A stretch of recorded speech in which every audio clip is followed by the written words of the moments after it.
কে হচ্ছেন দেশের নতুন রাষ্ট্রপতি? দেশের সবখানে এখন এই একটাই প্রশ্ন। ক্ষমতা আর অন্দরমহলের গুঞ্জন আর রাজনৈতিক সমীকরণ বলছে সেই কাঙ্ক্ষিত নাম হতে যাচ্ছেন ডক্টর মোহাম্মদ ইউনূস। হুট করে রাষ্ট্রপতি পদে যে নতুন নামটা এন্ট্রি নিচ্ছে সেটাকে আমার আপনার সকলের প্রিয় যারা এখনো ভালো হয়ে যান সুৎখুর বলেন ডক্টর ইউনূসকে রাষ্ট্রপতি হতে যাচ্ছে। রাষ্ট্রপতি নির্বাচনের জন্য 11 দলের প্রার্থী অলি আহমদ সকালে রাজধানী মিন্টো রোডের বিরোধী দলীয় নেতার বাসভবনে বৈঠকের পর এলডিপি চেয়ারম্যান অবসরপ্রাপ্ত কর্নেল অলি আহমদের নাম ঘোষণা করা হয়। সরকারি দল বিএনপি থেকে শুরু করে বেশ কয়েকজন হেভিওয়েট রাজনৈতিক নেতার নাম ক্ষমতার অলিন্দে ভাসলেও বঙ্গভবনের পরবর্তী অভিভাবক হিসেবে যার নামটি আন্তর্জাতিক মহল থেকে শুরু করে দেশীয় প্রভাবশালীদের তালিকার সর্বাগ্রে রয়েছে তিনি আর কেউ নন, নোবেলজয়ী প্রফেসর ডক্টর মোহাম্মদ ইউনূস। তখনই আমার মনে হয়েছিল প্রফেসর ইউনূস হবে পরবর্তী রাষ্ট্রপ্রধান। আল্লাহর কি কাম, প্রফেসর ইউনূস কি পরবর্তী রাষ্ট্রপতি? আসেন আমরা বুঝে দেখি উনি রাষ্ট্রপতি হইলে কি লাভ। বিশ্লেষকরা অত্যন্ত ঠান্ডা মাথায় হিসাব করে বলছেন, ডক্টর মোহাম্মদ ইউনূস যদি শেষ পর্যন্ত রাষ্ট্রপতির মতো সাংবিধানিক শীর্ষ পদে আসীন হয়, তবে আওয়ামী লীগের রাজনীতিতে ফিরে আসার সম্ভাবনা কেবল শূন্যই নয়, বরং তা হবে অগণিত শূন্যের সমষ্টি। আসসালামু আলাইকুম দর্শক, বাংলাদেশের বর্তমান রাজনৈতিক প্রেক্ষাপট নিয়ে খুবই তথ্যবহুল এবং গুরুত্বপূর্ণ কিছু বিষয় নিয়ে আজকের এই এপিসোডটি সাজানো। তাই ধৈর্য সহকারে আজকের ভিডিওটি আপনাদেরকে দেখতে হবে, মনোযোগ সহকারে শুনতে হবে, তাহলে বাংলাদেশের বর্তমান রাজনৈতিক প্রেক্ষাপট নিয়ে খুবই গোপন কিছু তথ্য আজকের এই ভিডিওর মাধ্যমে আপনারা জানতে পারবেন। তাই ধৈর্য সহকারে আজকের ভিডিওটি পুরোপুরি দেখবেন, না টেনে দেখবেন। চলুন মূল নিউজে চলে যায়। তার আগে বলবো, হ্যাঁ, এখন পর্যন্ত যারা আমাদের এই চ্যানেলটি সাবস্ক্রাইব করেন, প্রতিনিয়ত এ ধরনের আপডেট গরম খবর পেতে আমাদের এই চ্যানেলটি সাবস্ক্রাইব করবেন। যারা করেছেন ধন্যবাদ। চলুন একটা লাইক দিয়ে মূল নিউজে চলে যাই। আমি একজন মুক্তিযোদ্ধা, 3 বার মন্ত্রী ছিলাম, 6 বার এমপি ছিলাম। আমার বিরুদ্ধে কোনো দুর্নীতির অভিযোগ নাই। আমার থেকে যদি ভালো প্রাপ্তি কেউ দিতে পারে আনন্দিত হব, আর যদি ভালো প্রাপ্তি না থাকে আমরা মনে করবো, আশা করবো সরকারি পক্ষে যারা এমপি আছে তারা আমাদেরকে ভোট দিয়ে দেশকে সঠিক পথে পরিচালনার জন্য সুযোগ সৃষ্টি করবে। আপনাকে রাষ্ট্রপতি মনোনীত করা হয়েছে, গণমাধ্যমের উদ্দেশ্যে কিছু বলবেন কিনা একটু যদি? দেশবাসীকে এটাই বলবো, আমরা আশা করতেছি দেশটা যেন সঠিক পথে চলে। 11 দলীয় ঐক্য জোট, 11 দল সর্বসম্মতিক্রমে আমার নাম প্রস্তাব করেছে এবং প্রেসের সামনে এটা প্রকাশও করেছে। আমি একজন মুক্তিযোদ্ধা, 3 বার মন্ত্রী ছিলাম, 6 বার এমপি ছিলাম। আমার বিরুদ্ধে কোনো ধরনের স্ক্যান্ডাল নাই, আমার বিরুদ্ধে কোনো দুর্নীতির অভিযোগ নাই।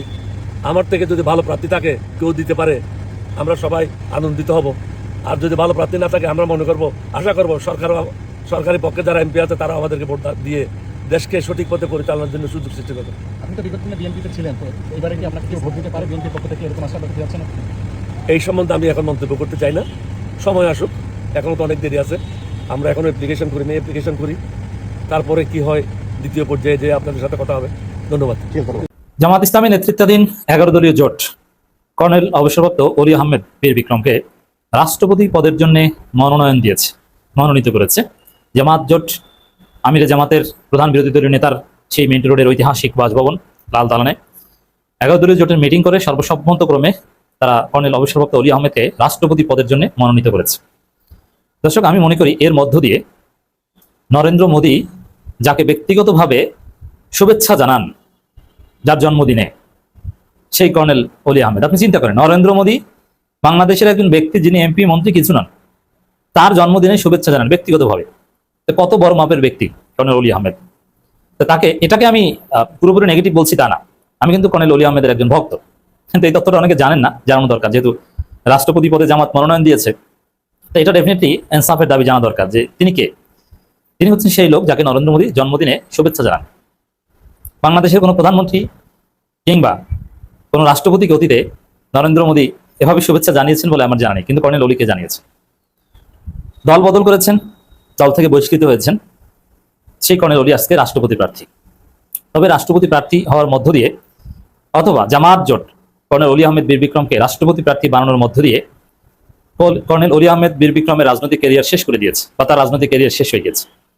কর্নেল অলি এখন ফেসবুকের রাষ্ট্রপতি, মানে খায়রুল দেওয়ান আছেন একজন, খায়রুল দেওয়ান, যিনি রাষ্ট্রপতি প্রার্থী হিসাবে নিজেকে পরিচয় দেন এবং এর মধ্য দিয়ে তিনি হিট। তা কর্নেল অলির সাথে খায়রুল দেওয়ানের রাষ্ট্রপতি প্রার্থী হওয়ার মধ্যে তেমন কোনো পার্থক্য আমি দেখি না।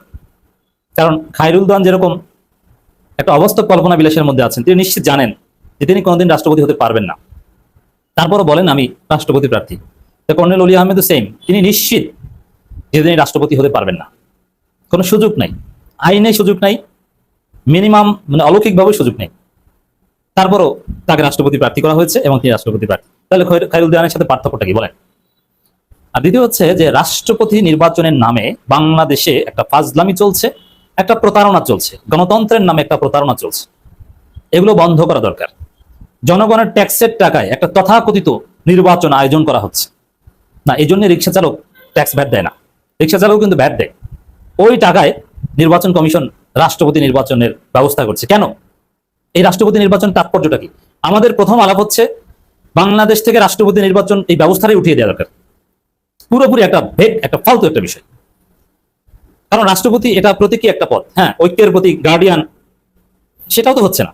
দলের দলদাস হয়ে কাজ করে রাষ্ট্রপতি, আমরা চুপ্পুকে দেখেছি। কোনো স্বাধীনতা নাই, ব্যক্তিত্বহীন একটা পদ যেখানে তার কোনো স্বাধীনতাই নেই। চুপ্পুর ক্ষেত্রে আমরা দেখেছি কতটা ব্যক্তিত্বহীন হতে হয় একজন রাষ্ট্রপতিকে। হ্যাঁ, আমরা সম্মানের কারণে, সাংবিধানিক কারণে তাকে মহামান্য বলি বা বলবো। এরপরে দেখেন, পৃথিবীর সবচেয়ে পাওয়ারফুল দেশ আমেরিকায় কোনো রাষ্ট্রপতি নেই, প্রধানমন্ত্রী নেই, রাষ্ট্রপতি আছে। রাষ্ট্রপতি হেড অফ দি গভর্নমেন্ট। আবার ইংল্যান্ডে, ব্রিটেনে কোনো রাষ্ট্রপতি নেই, আছে প্রধানমন্ত্রী। তো বাংলাদেশে প্রধানমন্ত্রী থাকলে যথেষ্ট, রাষ্ট্রপতি থাকার দরকার নেই। আর রাষ্ট্রপতির হক যদি আদায় করতে চান, যেমনটা ব্রিটেনের রাজা, ওভাবে সর্বসম্মতক্রমে একজন গার্ডিয়ান যদি সিলেক্ট করতে চান, রাষ্ট্রপতির কোনো সুফল যদি জনগণকে আপনারা দিতে চান, তাহলে এই নির্বাচন ব্যবস্থা বাতিল করেন, নির্বাচনের নামে এই ফাজলামি বাতিল করেন। কারণ দেখেন, আমি জামাত এই নির্বাচনে অংশগ্রহণ করছে, জায়েজ কিনা একটু মুফতিদের কাছে জিজ্ঞেস করেন। যে আপনি জানেন যে এখানে রাষ্ট্রপতি হওয়া সম্ভব না, সিস্টেমের কারণেই হওয়া সম্ভব না। কারণ কে কয়টা ভোট পাবে, কে কাকে ভোট দেবে, এটা নিশ্চিত। তারপরে সেই ভোট আয়োজন করার দরকারটা কি? এই অপচয় জায়েজ কিনা? এই নাটক, একটা নাটক মঞ্চস্থ করা পার্লামেন্টে জনগণের টাকা, এটা জায়েজ কিনা? আর সেই নাটকে অংশগ্রহণ করা, নাটকের একটা পার্ট হওয়া, সাইড নায়ক হওয়া, এটা জায়েজ কিনা? কারণ আপনি জানেন যে এখানে কোনো লাভ নাই, তাহলে আপনি কেন সেখানে নির্বাচনে অংশগ্রহণ করতে যাচ্ছেন? নির্বাচনে অংশগ্রহণ একটা উদ্দেশ্যে করবেন, যে আপনার একটা উদ্দেশ্য আছে। এখানে উদ্দেশ্যটা কি? জামাতের লোকজন দেখলাম যে পর্যালোচনা করছে যে কেমন হয়েছে কর্নেল অলি, কর্নেল অলির সাথে আর যোগ্য কি? আরে ভাই, এখানে যোগ্য অযোগ্য কেমন হয়েছে এটা দিয়ে আপনি কি করবেন? সে কি কোনোদিন রাষ্ট্রপতি হতে পারবে? বা এখানে কোনো প্রতিদ্বন্দ্বিতা, প্রতিযোগিতা, অনিশ্চয়তা? দেখেন, নির্বাচন বা জুয়ার মাসালাগুলো করেন, ফেকার কিতাব খোলেন, সেখানে যেমন আপনি এখানে একটা জিনিস পেতে পারেন, একটা সম্ভাবনা আছে, একটা পসিবিলিটি থাকলে সেখানে আপনি মেহনত করবেন, শ্রম দিবেন। কিন্তু যেটা মানে জুয়া, সেটাও আপনি পারবেন। অনিশ্চিত ব্যবসা বাণিজ্য, যেমন পুকুরের মাছ, পানির মধ্যে যা মাছ আছে একটা আন্দাজে বিক্রি, এটা জায়েজ নাই। এরকম অনেক অনিশ্চিত নিশ্চয়তার মাসালা আছে, যে অনেক ক্ষেত্রে নিশ্চিত পাবেন, এটাও জায়েজ নেই, আবার অনেক ক্ষেত্রে অনিশ্চিত ব্যবসা, ওটাও জায়েজ নেই। ইসলামে একটা নীতিমালা আছে, ইসলাম একটা রেশনাল ধর্ম, যৌক্তিক ধর্ম। তো সেই জায়গায় যেখানে একটা পুরোপুরি অনিশ্চিত, যাতে কোনো লাভ নাই, সেটাকে আবার আমিরে জামাত বলেন যে গণতন্ত্রের স্বার্থে আমরা প্রার্থী দিয়েছি। এটা কিভাবে গণতন্ত্রের স্বার্থে হয়? এখানে গণতন্ত্রটা কোথায়? এখানে কে ভোট দিবে? এখানে পুরোপুরি স্বৈরতন্ত্র। মানে প্রধানমন্ত্রী যাকে সিলেক্ট করবেন তিনি রাষ্ট্রপতি। তাহলে নির্বাচনটা দরকার কি? আপনি যদি রাষ্ট্রপতি পদ রাখতেই হয়, ঠিক আছে, আপনি রাখেন যে প্রধানমন্ত্রী যাকে চাইবে তিনি রাষ্ট্রপতি, অথবা সংসদীয় দল যাকে চাইবে তিনি রাষ্ট্রপতি। এখানে নির্বাচনের প্রয়োজনটা কি? এখানে নির্বাচন নামে নাটকের দরকারটা কি? আবার শিডিউল ডিক্লেয়ার করে, এবং এর জন্য অবশ্যই কয়েক কোটি টাকা বাজেট আছে, যে রাষ্ট্রপতি নির্বাচনের জন্য এই কয়েক কোটি টাকা বাজেট। আবার ভোটার হয়। আরে ভাই, যে সংবিধানে 70 অনুচ্ছেদ আছে এখনো, যে আপনি দলের বাইরে ভোট দিলে আপনার সংসদ সদস্য পদ থাকবে না, ফ্লোর ক্রসিং হবে, তো সেইখানে জামাত কিভাবে রাষ্ট্রপতি পদের প্রার্থী দেয়? এর যৌক্তিকতাটা কি? বরং এখানে আমাদের কথা স্পষ্ট, এই রাষ্ট্রপতি পদ এইভাবে এই স্ট্রাকচারে থাকলে বাতিল করেন, সংবিধান থেকে বাদ দিয়ে দেন, কোনো দরকার নেই। আর যদি রাষ্ট্রপতি পদ ঐক্যের প্রতীক হিসাবে রাখেন, তাহলে সর্বসম্মতভাবে রাষ্ট্রপতি নির্বাচনের ব্যবস্থা করেন। সেটা হতে পারে জনগণ কর্তৃক নির্বাচন, ওপেন নির্বাচন, যাতে মানুষ স্বাধীনভাবে ভোট দিতে পারে। সার্বজনীন ভোটাধিকার না থাকলেও অ্যাটলিস্ট যারা ভোট দিবে তারা যেন স্বাধীনভাবে গোপন ব্যালটে ভোট দিতে পারে, এইভাবে একটা ব্যবস্থা করেন। আর রাষ্ট্রপতি পদের ক্ষমতা বাড়ান, যে তিনি যেন কিছু একটা করতে পারেন। এই প্রতীকী রাষ্ট্রপতি দিয়ে আমরা কি করবো? অথবা নির্বাচন দরকার নাই, সরকারি দল বিরোধী দল একটা সার্চ কমিটি, যেমন নির্বাচন কমিশন নিয়োগ করা হয়, একটা সর্বসম্মত সার্চ কমিটির মাধ্যমে আপনি করেন। কিন্তু নির্বাচন খেলা, নাটক, এগুলোর দরকার কি? এখন কর্নেল অলি রাষ্ট্রপতির প্রার্থী, তার যে একটা ওয়েট, এটা আমি মনে করি এখন থেকে থাকবে না। ফেসবুকের রাষ্ট্রপতি, দুধ ভাত রাষ্ট্রপতির প্রার্থী, মানে এটা কি? এর কোনো অর্থ আছে? এখানে আরেকটা গুরুত্বপূর্ণ বিষয়, জামাত যেভাবে রাষ্ট্রপতি পদের প্রার্থী দিল, এটা জুলাই সনদ চেতনার পরিপন্থী। এতে জুলাই সনদের পক্ষে জামাতের অবস্থান আরো প্রশ্নবিদ্ধ হবে। জামাত আসলে আন্তরিকভাবে জুলাই সনদ চাই কিনা? কারণ জুলাই সনদে এই 70 অনুচ্ছেদ সংশোধনের কথা বলা আছে, তো সেখানে 70 অনুচ্ছেদ মেনে নিয়ে 70 অনুচ্ছেদের একটা প্রতারণার পাঠ হলো জামাত নিজেরা এই রাষ্ট্রপতি নির্বাচনে অংশগ্রহণের মধ্য দিয়ে। তারপরে যদি আবার জামাত এটা বাতিল চায়, এখন এই প্রশ্নটা তুলতো, জামাত আসলে উপরে জুলাই সনদ 70 অনুচ্ছেদের বিরুদ্ধে করলো, আসলে তারা 70 অনুচ্ছেদের পক্ষে নাকি? এখানে এরকম একটা কন্ট্রাডিক্টরি বিষয় চলে এসছে। এছাড়া সামগ্রিকভাবে জুলাই সনদে রাষ্ট্রপতি পদের ক্ষমতা বাড়ানো থেকে শুরু করে আরো যেসব প্রস্তাবনা দেওয়া হয়েছে, ওগুলোর কোনো খোঁজখবর নাই, কিন্তু এই কথিত নির্বাচনে অংশগ্রহণ করার মধ্য দিয়ে ওগুলো থেকে জামাত অনেকটা দূরে সরে আসলে বলেও মনে হতে পারে। জামাত কৌশলে বিরোধী খেলতে থাকবে, জোরালো বক্তব্য দেবে, সরকারের সমালোচনা করবে, জুলাই সনদের সাথে বেইমানি করছে, গণভোটের রায় মানছে না, এমন নানান রকম কথাবার্তা বলবে, কিন্তু ফাইনালি কিন্তু তারা এই সরকারের একেবারে উল্টায় দেবে, পাল্টায় দেবে তা না। সবাই জানেন যে রাষ্ট্রপতি নির্বাচনে কে জিতবেন, বিএনপির প্রার্থী জিতবেন। নামটা হয়তো জানেন না, এখনো কনফিউশন আছে। তারপরও বেশিরভাগই বলবেন মির্জা ফখরুল ইসলাম আলমগীর। আরো কারো কারো নাম এসছেন, বর্তমান অস্থায়ী রাষ্ট্রপতি স্পিকার হাফিজউদ্দিন আহমেদের নামও এসছে, মঈন খানের নাম আছে, খন্দকার মোশাররফ, নজরুল ইসলাম খান নাম আছে, তবে সবার আগে আছেন মির্জা ফখরুল ইসলাম আলমগীর। তো তারপরও জামাত কেন এই নির্বাচনে অংশ নেবে? তারা তো জানি ফলাফল কি।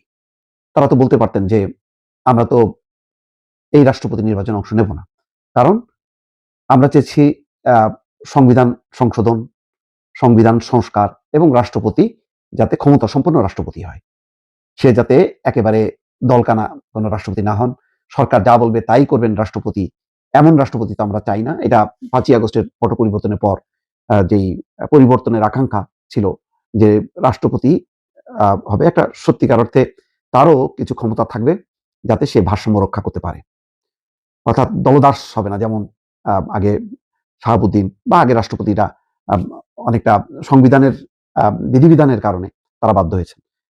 সেই কারণে আমরা এই নির্বাচনটা বর্জন করলাম, কিন্তু না, করেনি কেন আমি আবারও বলি, জামাত ইসলাম একটা বিরোধী দল হিসেবে অ্যাক্ট করতে চায়। জামাত ইসলাম একেবারে এমন বিরোধী দল হতে চায় না যেটা একসময় আওয়ামী লীগ বিএনপির মধ্যে যে এরকম সম্পর্ক ছিল, যে এরকম দূরত্ব ছিল, লাগাতার বর্জন, ওই রাজনীতির মধ্যে জামাত যেতে চায় না। জামাত কৌশলে বিরোধী খেলতে থাকবে, জোরালো বক্তব্য দেবে, সরকারের সমালোচনা করবে, জুলাই সনদের সাথে বেইমানি করছে, গণভোটের রায় মানছে না, এমন নানান রকম কথাবার্তা বলবে, কিন্তু ফাইনালি কিন্তু তারা এই সরকারের একেবারে উল্টায় দেবে, পাল্টায় দেবে তা না। সে অপেক্ষা করবে, আরো 4.5 বছর অপেক্ষা করবে। এর মধ্যে সে সংগঠিত হবে, মানুষের ক্ষোভ বিক্ষোভগুলোকে সে ক্যাশে পরিণত করবে, যাতে এটা সে ভোট বাক্সে ঢোকাতে পারে এই সমর্থনটা। এই জন্য রাষ্ট্রপতি নির্বাচনটা যদি বর্জন করতো, তাহলে এই নির্বাচনটা একতরফা হয়ে যেত এবং সরকার এবং বিরোধী দলের মধ্যে দূরত্বটা বাড়ত। ইতিমধ্যে কিন্তু আন্দোলনের নানান কর্মসূচি পালন করেছে, তারা গণজামায়াত করেছে, গণমিছিল করেছে, সচিবালয়ের কাছে তারা সমাবেশ করেছে। এইসবের মধ্য দিয়ে একটা দূরত্ব এমনিতেই তৈরি হয়েছে। এখন রাষ্ট্রপতি নির্বাচনটা বর্জন করে তারা এই দূরত্বটা আরো বাড়াতে চায় না, বরং তারা সংসদে প্রার্থী দেবে, তাদের 68টা এবং এনসিপি মিলায় সব 77টা ভোট আছে, সেই ভোটে তারা দিবে একজনকে, মানে নাহিদ ইসলামকেই প্রার্থী করলো, তাদের খুশি করলো, করে ভোটাভুটি করলো, করে একটা সংসদের যেই একটা আনুষ্ঠানিকতা তার মধ্যে অংশ নিয়ে তারা দেখালো যে না, আমরা তো সংসদের ওই সংবিধান সংশোধন কমিটিতে যাইনি, তা থেকে আছে, আমরা তো রাষ্ট্রপতি নির্বাচনে গেলাম। অর্থাৎ তারা কখনো কোথাও দেখাচ্ছে খুব বৈরিতা, আবার কোথাও দেখাচ্ছে তারা বন্ধুত্ব। এইভাবেই তারা একটা কৌশলে আসলে এগোচ্ছে। এটা একেবারে লোক দেখানো কৌশল। তারা জানে ফলাফল কি, সবাই জানে, জামাত জানে না তাও না, কিন্তু এটা করে তারা আবার সরকারেরও মন কালো যে না, আমরা দেখো রাষ্ট্রপতি নির্বাচনে অংশ নিয়ে তোমাদের নির্বাচনটাকে আরো আড়ম্বর আর পূর্ণ করে তুললাম। 5ই আগস্ট 2026 এই তারিখে দিল্লিতে বসে শেখ হাসিনা যে প্রেস কনফারেন্স করেছেন, তার পার্শ্ব প্রতিক্রিয়া এখনো চলমান। প্রশ্ন করতে পারেন যে পার্শ্ব প্রতিক্রিয়াটা কি? বাংলাদেশে বসে কেউ বলছেন যে ভারতে বসে শেখ হাসিনার বক্তব্য দিলে সেটা বাংলাদেশের রোধ করার কোনো সুযোগ নাই। কারেক্ট, কারণ আমরা কিভাবে রোধ করব আরেক দেশে বসে যদি সে বলে, বা যে দেশে বসে উনি বলছেন সেই দেশ ইচ্ছা করলে তাকে তা থেকে বিরত রাখতে পারতো। এখন প্রশ্ন হচ্ছে, তাকে বিরত রাখলে লাভ কি, বিরত না রাখলে লাভ কি? এই বিষয়টা সেই রাষ্ট্রেরই দেখা উচিত। প্রত্যেকটা ঘটনা বিশ্লেষণ করা উচিত যে এটার সাইড এফেক্ট কি। আমার ব্যক্তিগত বিশ্লেষণ যেটা আমি দেখলাম, যে শেখ হাসিনার প্রেস কনফারেন্সের আগে, ইমিডিয়েট আগে আমরা দেখেছি যে নয়াদিল্লিতে সার্জিও গোর, যিনি ট্রাম্পের বন্ধু হিসেবে পরিচিত, পাশাপাশি সে মধ্য এবং দক্ষিণ এশিয়ার দায়িত্বে আমেরিকার পক্ষে, এবং এই একই ব্যক্তি দিল্লির রাষ্ট্রদূত। শেখ হাসিনার প্রেস কনফারেন্স নিয়ে যখন কথাবার্তা চলছে এবং বাংলাদেশ যখন অস্বস্তি বোধ করতেছিল, ঠিক তখন কিন্তু সার্জিও গোরে ঢাকা আসছিল। ঢাকা এসে দায়িত্বশীল ব্যক্তিদের সাথে দেখা করেছেন, পাশাপাশি বাংলাদেশের ভারতের যে হাইকমিশনার দীনেশ ত্রিবেদী, ওনার সাথেও সাক্ষাৎ করেছেন। ওনার সাথে সাক্ষাৎ করে কি কথা বলছেন সেটা আমাদের জানা নাই, কিন্তু আমরা পরবর্তীকালে যেটা অনুমান করতে পারছি বা বার্তা পেয়েছি সেটা হলো এই, যে শেখ হাসিনা দিল্লিতে বসে যাতে এই উস্কানিমূলক কথা কিংবা রাজনৈতিক বক্তব্য না রাখে, এবং এতে এই দুই দেশের মধ্যে একটা উত্তপ্ত পরিস্থিতি হতে পারে, সেজন্য তাকে নিষেধ করা হয়েছে বলে আমরা জানলাম। সার্জিও গোরের সাথে দেখা হওয়ার পর দীনেশ ত্রিবেদী, মানে ভারতের যে হাইকমিশনার বাংলাদেশে আছেন, তাকে কিন্তু দিল্লি সরকার ডেকে নিয়েছিল। ডেকে নেওয়ার পর সেখানে সবকিছু নিশ্চয়ই অবগত হয়েছেন। হওয়ার পর যেটা আমরা পরবর্তীকালে দেখলাম যে না, অত্যন্ত জোরালোভাবে সেই প্রেস কনফারেন্স হয়েছে। এটার মানে হচ্ছে নো কেয়ারিং অ্যাটিটিউড। কিন্তু নো কেয়ারিং অ্যাটিটিউড থাকতে পারে, কিন্তু প্রশ্ন হচ্ছে এটা তো লং রানে দুটো প্রতিবেশী দেশ, একে অপরের সাথে স্বার্থ সংশ্লিষ্ট, সুতরাং বোঝা উচিত যে এই বক্তব্যটা না দিলে ভালো হতো কিনা। তারপরে উনি যখন দিল্লি থেকে চলে আসলেন দীনেশ ত্রিবেদী, যথারীতি 5 তারিখ আসলো, কিন্তু শেখ হাসিনা তার প্রেস কনফারেন্স থেকে বিরত থাকলেন না। এই যে বিরত থাকলেন না, তো বাংলাদেশ সরকারের নৈতিক দায়িত্ব, ওখানে বসে যে সমস্ত উস্কানিমূলক কথাবার্তা বলেছেন, বাংলাদেশ সরকারের পররাষ্ট্র মন্ত্রণালয় একটা প্রেস রিলিজ দিয়েছে, এবং সেই প্রেস রিলিজ একটা ভয়াবহ প্রেস রিলিজ, মানে খুব কঠিন ভাষায় অনেক কথাবার্তা বলেছেন। এবং সেই প্রেস রিলিজের ভিতরে শেখ হাসিনাকে সুস্পষ্টভাবে গণহত্যা করেছেন, খুনি এবং একজন মৃত্যুদণ্ডপ্রাপ্ত ফাঁসির আসামি, এই কথাগুলো উল্লেখ করা হয়েছে এবং তাকে সেখানে আশ্রয় দেওয়া হয়েছে। এটা প্রতিবেশী রাষ্ট্রের উচিত হয়নি। আরেক জায়গায় বলা হয়েছে যে এরকম একজন খুনি এবং দণ্ডপ্রাপ্ত আসামিকে ওখানে আশ্রয় দেওয়ার মানে হচ্ছে বাংলাদেশের সার্বভৌমত্বের প্রতি থাম প্রদর্শন করা। আরও অনেক কঠিন কঠিন শব্দ ব্যবহার করেছেন আমাদের পররাষ্ট্র মন্ত্রণালয় তার প্রেস রিলিজে। বিষয় হচ্ছে যে আমি ব্যক্তিগতভাবে মনে করি এই যে এই পরিস্থিতিতে এত কঠিন শব্দ প্রয়োগ করছে, এটা বাংলাদেশের ইতিহাসে বিগত 55 বছরে কোনো ডিপ্লোমেট বা কোনো প্রেস রিলিজ আর একটা দেশের দেশের বিরুদ্ধে এত কঠিন শব্দ প্রয়োগ করে এই প্রথম একটা ঘটনা দেখলাম। এখন প্রশ্ন হচ্ছে যে এই প্রেস রিলিজ দিল আমাদের সরকার গত 6 তারিখে, যেটা 7 তারিখে পাবলিশ হয়েছে পত্রিকায়। এর পরপরই ভারতের দিল্লিতে যে সম্মেলনটা শেখ হাসিনা করলো, সেই সম্মেলনটায় যে ভারত সরকারের কোনো সমর্থন নেই, এই মর্মে মন্তব্য বা বক্তব্য দিলেন ভারতের পররাষ্ট্র মন্ত্রণালয়ের মুখপাত্র রণধীর জয়সওয়াল। এই জয়সওয়াল সাহেব যে বক্তব্যটা দিচ্ছেন যে দিল্লিতে যে প্রেস কনফারেন্স করছে সেখানে ভারত সরকারের কোনো সমর্থন নেই, অফকোর্স সমর্থন নেই, আমি মেনে নিলাম। কিন্তু আপনার মানে একটা ভারতবর্ষে বা ভারতে বসে কোনো দেশে বসে যদি আরেক দেশের খুনি, হত্যাকারী কিংবা মৃত্যুদণ্ডপ্রাপ্ত আসামিটা বলে, সেই সরকার সমর্থন না থাকুক তাকে বিরত রাখতে পারত। এবং বিরত রাখাটাই ছিল যৌক্তিক এই কারণে যে শেখ হাসিনাবিহীন আওয়ামী লীগ বাংলাদেশে আর কখনো মানে মাথা উঁচু করে দাঁড়ানোর স্কোপ কবে হবে আমরা ঠিক জানি না। কিন্তু এই শেখ হাসিনাকে এটা বলতে যাওয়ায় দুইটা প্রতিবেশী দেশের মধ্যে সম্পর্কটা কি হলো, সেটার মূল্য বেশি নাকি একটা রাষ্ট্রের, আমাদের দেশের একটা ব্যক্তির সাথে সম্পর্কটা খুব গুরুত্বপূর্ণ। তো এই সব কিছু যদি আমরা মিলাই তাহলে আমরা দেখব যে দিল্লিতে বসে শেখ হাসিনার যে ভার্সন, সেই ভার্সনটা ভারত সরকার অ্যালাউ করলো এবং আমাদের পররাষ্ট্রমন্ত্রী জোরালো এবং তীব্র প্রতিবাদ করায়, এবং করার পর যখন ভারত সরকার বলল যে আমাদের কোনো সমর্থন নেই, এটা কিন্তু একটু ব্যাকফুটে চলে যাওয়া। তো এই যে আজকে শেখ হাসিনার প্রেস কনফারেন্স করতে দেওয়ার সুবাদে ভারতকে যে অবস্থানটা নিতে হলো, এটা তো ডিপ্লোম্যাটিক্যাল ব্যর্থতা বলা চলে। কিন্তু শুরুতে তাকে করতে না দিত, তাহলে কিন্তু বাংলাদেশের সাথে ভারত সরকারের, বর্তমান সরকারের সাথে সম্পর্কের দ্বারটা উন্মোচন হইত এবং আরও বেশি স্মুথ হওয়ার দিকে যেত বলে আমি মনে করি। সুতরাং এইটা শুধু যে আমার দেশের চিন্তা তা নয়, প্রতিবেশী দেশের ভাবতে হবে যে দুই দেশের মধ্যে সম্পর্কটাকে স্মুথ করার জন্য এবং শান্তিপূর্ণ সহাবস্থানকে টিকিয়ে রাখার জন্য শুধুই কিন্তু বাংলাদেশের ভূমিকা নয়। বাংলাদেশ থেকে এত বড় গণহত্যা করে যাওয়ার পর, এত গুম, হত্যা, রাহাজানি করে যাওয়ার পর, দুর্নীতি করে যাওয়ার পর তাকে এইভাবে শেল্টার দিলে পরে ন্যাচারালি যত কথাই বলি না কেন সম্পর্কের উন্নয়ন করা খুবই কঠিন। দর্শক, আশা করি পুরো ভিডিওটি আপনারা দেখেছেন। এবার অবশ্যই আপনাদের মূল্যবান মতামতটা জানিয়ে দিন কমেন্ট বক্সে। তারপরে আপনাদের মূল্যবান মতামত জানানোর পরে আমাদের এই ভিডিওগুলো যদি প্রতিনিয়ত আপনারা দেখতে চান তাহলে অবশ্যই আমাদের এই চ্যানেলটি সাবস্ক্রাইব করে আমাদের সাথে থাকবেন। আর ইতিমধ্যে যারা অলরেডি সাবস্ক্রাইব করে আমাদের পরিবারে একজন হয়ে গেছেন তাদেরকে ধন্যবাদ জানাই। আজকের মতো এখানে বিদায় নিচ্ছি। দেখা হচ্ছে নতুন কোনো ভিডিওতে। সে পর্যন্ত সকলেই সুস্থ থাকবেন। আল্লাহ হাফেজ।